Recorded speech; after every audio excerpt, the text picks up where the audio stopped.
Stop waiting for the perfect moment. It's not time to think. It's time to think, execute, and dominate. And I believe collectively as a group, we're going to kick the competition's butt because we understand how important it is to think, execute, and dominate. Suck it up. Get tough. Suck it up. Get tough. People want to have success. People want to make a lot of money, but they want it to be easy without any challenges. Do you think it was easy for me to become one of the top 450 basketball players in the world that you never heard of? The only way I made it to the NBA is I was fundamentally sound, I was mentally tough, and I never quit. And even when I wanted to quit, I had people in my life that would make sure I didn't quit. I hired and set out the top 10 motivational speakers, watched all their videos, and I watched them one by one because I understand that if I pay attention to what the best are doing, I could be the best too. I watched game film on Michael Jordan. No matter how much I watched, I couldn't do what Michael Jordan could do. I would watch Magic Johnson. I couldn't do what Magic Johnson would do, but I sat there and had these videos. I watched Les Brown, Zig Ziglar, Tony Robbins, but my wife was scared. I was scared. I called into my office and I said what husbands say. I said, babe, we're gonna be okay. Every month the checking account is dwindling. I said, babe, we're gonna be okay. Let's start a motivational speaking business. I go to Jerry Sloan and I say, Jerry, I'm trying to make your team, but since we don't scrimmage, I feel like I can't show you what I can do.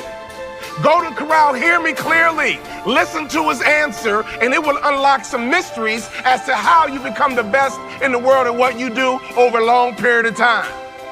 Jerry, I'm trying to make your team, but I feel like I can't show you what I can do. He says, Walter, I already know what you can do. But if you want to make my team, I suggest you listen, follow directions, and execute. Listen, follow directions, and execute. What I didn't realize, even though we didn't scrimmage in practice, throughout practice, we did drills, and he created what I call habits and rituals. Every single day, practice was the same. Every single day, we drilled on fundamentals. Every single day, we worked on habits and rituals. So even though my mind was floating, even though I was selfish and self-centered, he was conditioning me into the culture through practice of habits and rituals. The reason why I tripled my NBA income in 3 years is because of habits and rituals. Next year, if your name didn't get called to come across the stage, I'm here to tell you they will call your name next year if you go back home and execute habits and rituals. I wanted to scrimmage for me, but Jerry Sloan was getting me ready to play for the Utah Jazz. So every day, it was about habits and rituals. Having hot food is about habits and rituals. Great customer service is about habits and rituals. Being the best in the world at what you do, being a pro, is all about habits and rituals.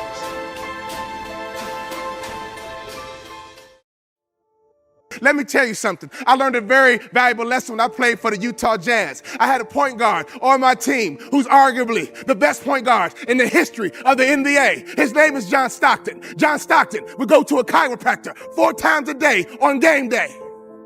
You know what I said to myself? I'm not doing that. It doesn't take all that. John Stockton played 19 years in the NBA. I played 3. You would have thought I'd have been smart enough to watch a Hall of Famer and just shut my mouth, hop in the car, and go with them. No! My mind said, yeah, it doesn't take all that. And I would tease him. Man, John Stockton, you OCD or something? Why are you going to a chiropractor 4 times a day? He swore by his chiropractor. That man played point guard in the NBA until he was 40 years old. And he didn't retire because he got slow. He retired because he refused to wear baggy shorts. He loved his Daisy Dukes.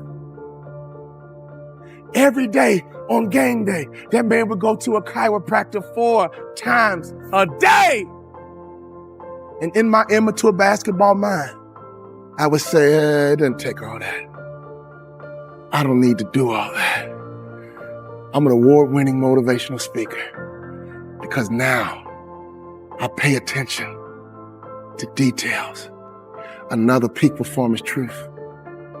peak performers are detail-oriented. The reality is this: there are 450 ball players in the NBA every single year. They give out 450 jerseys, and there's only 10 superstars. So while the general public focuses on the superstars, professional sports is really made up of guys like me. Every single day, I drilled the fundamentals. So when I left sports and got into business, I didn't focus on making money. I focused on fundamentals because I understood I made it to the NBA because I was fundamentally sound. So when I get into business, if I become fundamentally sound in business, and if I become the best in the world in business, I bet you I can make a whole lot of money. I got recruited coast to coast, and that's how I learned how to sell. The doorbell would ring. These coaches would come into my living room. They always traveled in a pack of 3. They always wore university-issued golf shirts. They always had a brochure, and they put the brochure on the coffee table. There were always 4 students on the brochure, 2 white, 1 Asian, and 1 African-American every single time. And sometimes they would substitute the Asian for a Latino. And as I collected more brochures, I began to recognize some of the same kids on different schools' brochures. And then I realized, you know what? Oh my God, these aren't students, these are models, and this is big business. Your industry is big business. And whenever you have big business, it's very competitive. But in basketball, if you win by 1, you still win. If you win by 1, you still win. So when you want to compete at a high level in a very competitive business, you better pay attention to every little detail. Sometimes in franchise systems, when the leader talks about what we need to do, some of you sit there and say, oh, we don't need to do that. I'm not doing that. It doesn't take all that. It don't need to do that. I don't take all that. Some of you guys right now in the opening keynote had that thought going to your mind. Oh, I'm not doing that. I don't need new plates. I'm not doing that. I'm not doing this. I'm not doing that. You already have made up your mind not to do it. Great people pay attention to detail. So at this conference, don't you dare let your mind say, oh, I'm not doing that. It doesn't take all that. I'm not doing that. It doesn't take all that. You'll be average the rest of your life. Great people pay attention to every single little detail. I used to think that way. It doesn't take all that. But you know what? In my basketball career, I played 3 years, and I should have had a longer career because I did not pay attention to detail.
When I was an immature basketball player, I didn't get that concept. I had another teammate named Karl Malone, who arguably had the best body in the history of the NBA. I would go to restaurants with him, and he annoyed me. I couldn't even imagine what the waitress felt like. He annoyed me. Now, he had the best body of all time in the NBA, but he annoyed me at restaurants. He would order grilled chicken Caesar salads, and he would ask the waitress, when you grill my chicken Caesar salad, can you make sure there's no char marks on my chicken breast?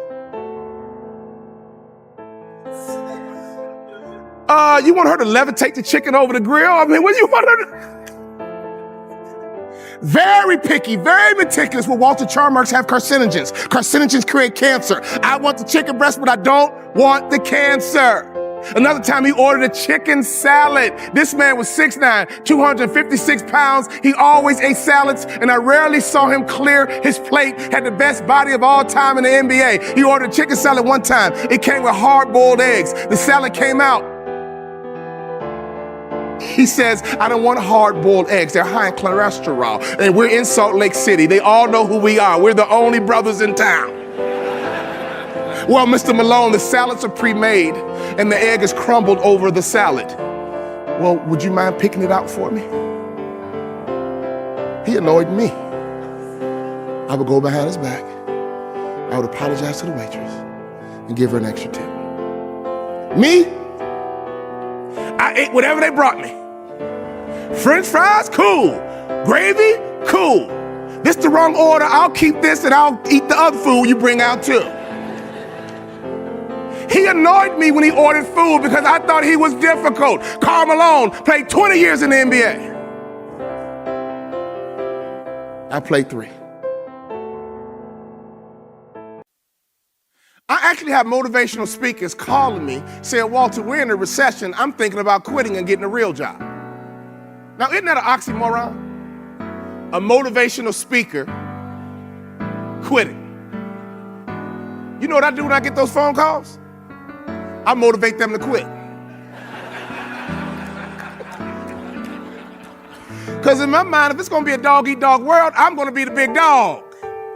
And I always ask them a question because they say, you know, Walter, the economy, the recession, the economy, the recession. I don't trust the media. I was a high school basketball star. I began to deal with the media when I was 16, 17, 18 years old. I understand how the media operates. I understand how they make money. So I always challenge these motivational speakers. Well, if we're in a recession, how do you know? Prove it to me.